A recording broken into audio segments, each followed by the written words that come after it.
Ladies and gentlemen, welcome to ESPEN Malnutrition Awareness Week 2024. Our European Society for Clinical Nutrition and Metabolism is the biggest society in the world dealing with nutritional issues and nutritional support. We are trying to fight malnutrition all around the world. We are trying to promote nutritional support, meaning oral nutrition, enteral nutrition, parenteral nutrition, wherever possible. We are achieving our goals and shaping the policy by cooperating with multiple stakeholders, meaning other scientific societies, politicians, patients' organizations, actually all the other entities that we can contact to promote the nutritional awareness. We are doing a lot in the field of education. Our LLL courses are popular worldwide in all parts, in all continents. The courses, the excellency centers, the training centers, this whole, let's put it this way, offer gives all the people the chance to study about malnutrition, to learn how to deal with enteral and parenteral nutrition, how to treat our patients. We are investing in research. The science that we are building is getting stronger and stronger, and we are trying to do whatever possible to find the new ways how to treat our patients to get and become even better. Of course, we are preparing a lot of guidelines, the full version guidelines, mini guidelines, pocket guidelines, all of them accessible, available to everybody, just to promote the topic of malnutrition and promote how to find it.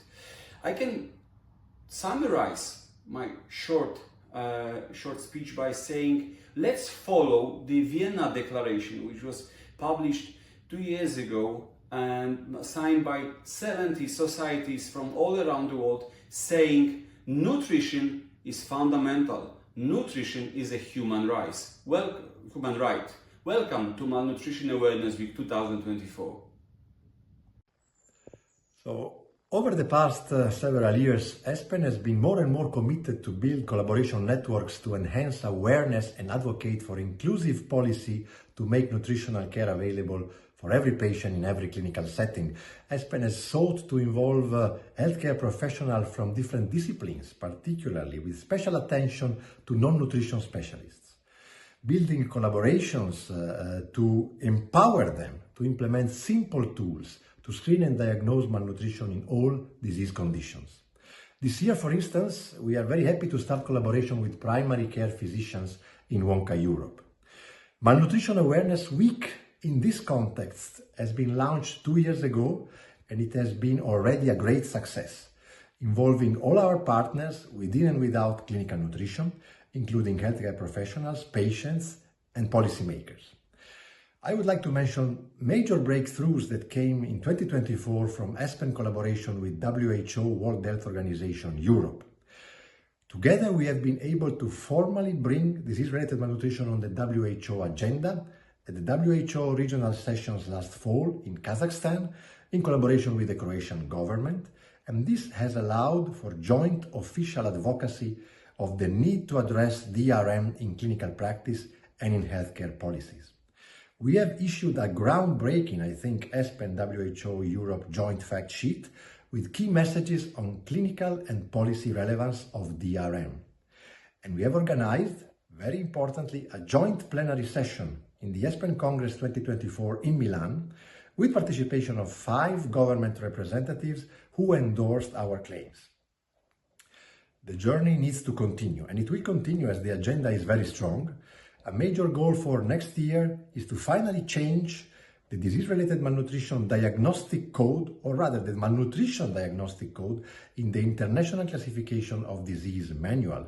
And we have made significant progress in that action, again with WHO Europe.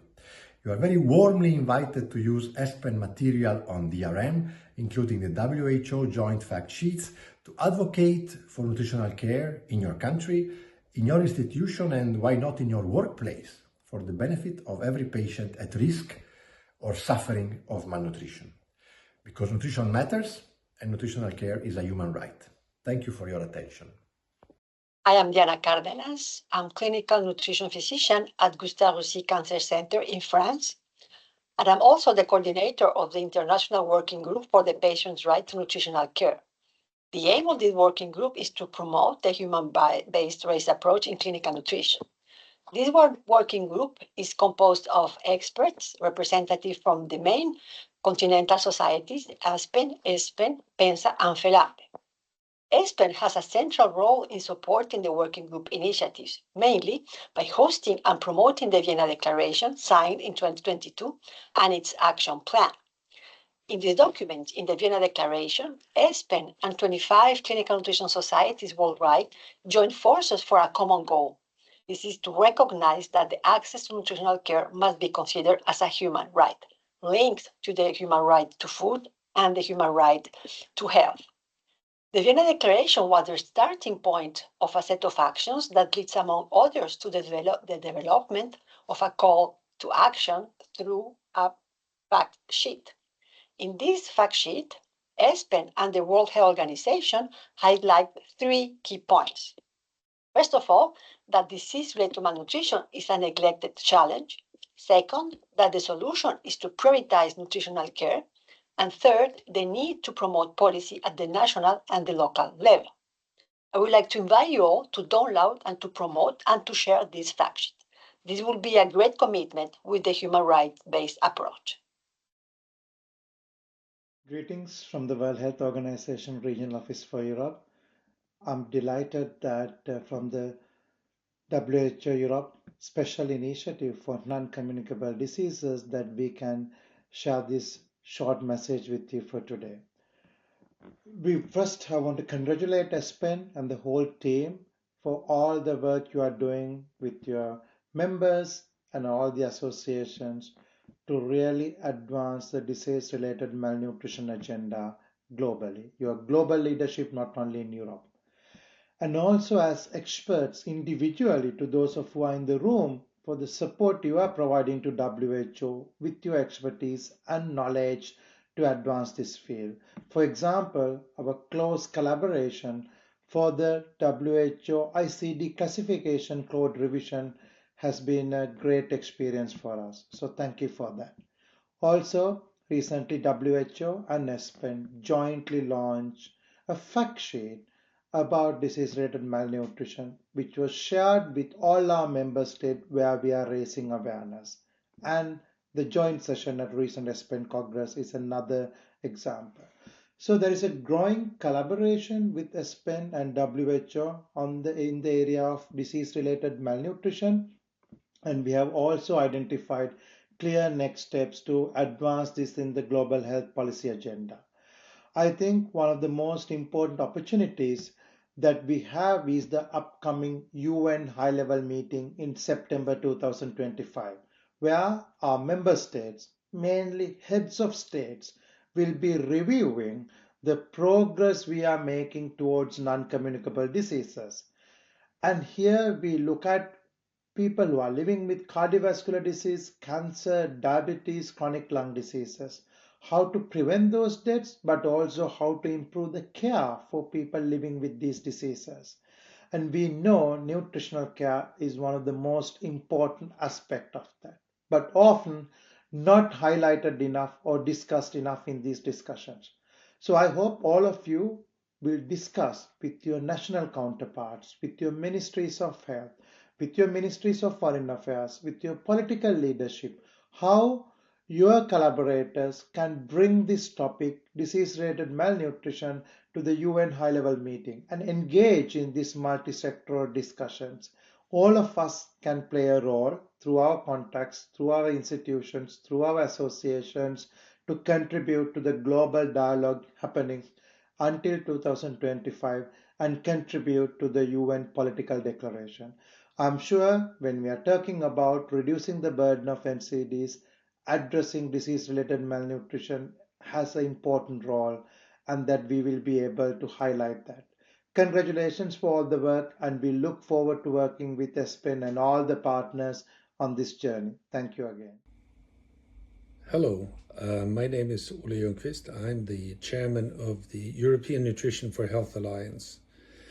And this is a non-for-profit multi-stakeholder organization which comprises of healthcare professionals, patients, policymakers, and other organizations that all have a stake in healthcare today.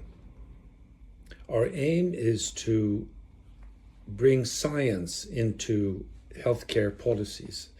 And we do that by having all these different stakeholders join forces and join under one single agenda, which we bring to different levels of decision makers and policy makers, both at the EU level, but also at the national levels, influencing governments and other decision makers and policy makers across Europe. The key to our success, with a track record of actually changing practice and policies across many countries and the EU over the years, has been built on the fact that we do have this multi-stakeholder organization and platform from which we work all the time.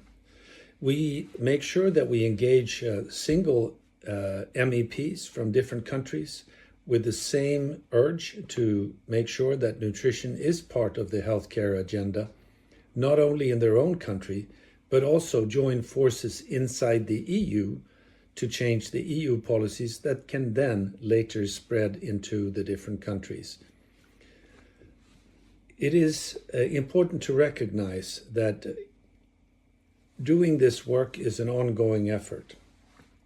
And we have yearly engagements with the Optimal Nutritional Care for All campaign, the ONCA campaign, where we have regular meetings and bringing in new countries all the time, just welcoming the 21st member country to the ONCA campaign.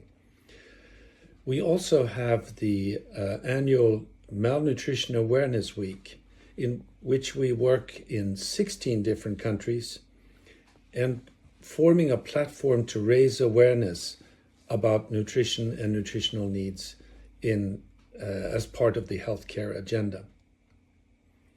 This is, of course, done in very close collaboration with ESPEN.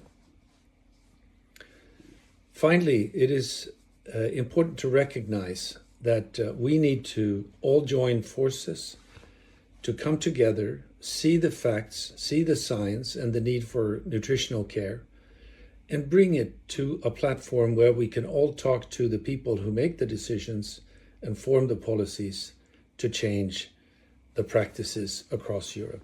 That is our mission. It has been since we started, and it continues to be. Thank you for your attention.